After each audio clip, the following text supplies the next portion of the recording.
तो स्वागत करते हैं आप सभी का हमारे चैनल में। और अगर आप भोजपुरी फिल्में देखते हैं और उसमें भी अगर आप सभी को एक्शन भरी फिल्में पसंद है तो भला पावर स्टार पवन सिंह नाम आप सभी कैसे भूल सकते हैं। और अगर आप पवन सिंह की फिल्में देखते हैं तो पवन सिंह और होली का कनेक्शन आपस में जुड़ा हुआ है, के बारे में तो आप सभी को पता ही होगा। जी हाँ, कभी पवन सिंह की होली पर आई सत्या तो कभी क्रैक फाइटर, और इस होली पर भी एक स्पेशल फिल्म आ रही है जिस फिल्म का नाम है चांदनी। और जब जब होली पर पवन सिंह की फिल्में आती है ब्लॉकबस्टर साबित होती है। और हर साल की तरह इस साल भी आप सभी के बीच पेश है पवन सिंह की सुपर डुपर हिट फिल्म चांदनी।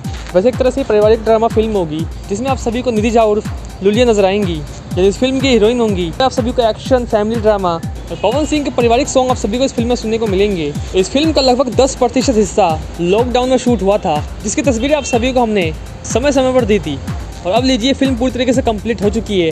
ट्रेलर भी आप सभी के बीच बहुत ही जल्द आएगा और फिल्म आप सभी के बीच होली के शुभ अवसर पर लगेगी यूपी बिहार के कई सारे सिनेमाघरों में।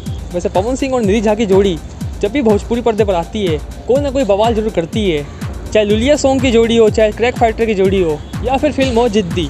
तो कौन कौन सिनेमाघरों में जाकर इस फिल्म को होली पर देखने वाला हमें कमेंट बॉक्स में बताइएगा। और कौन कौन बेसब्री से इंतजार कर रहा है पवन सिंह के चांदनी मूवी के ट्रेलर का हमें कमेंट बॉक्स में बताइएगा। और इस तरह की वीडियोज़ को पाने के लिए हम चैनल के साथ बने रहिए। मिलते हैं नेक्स्ट वीडियो में, तब तक के लिए धन्यवाद।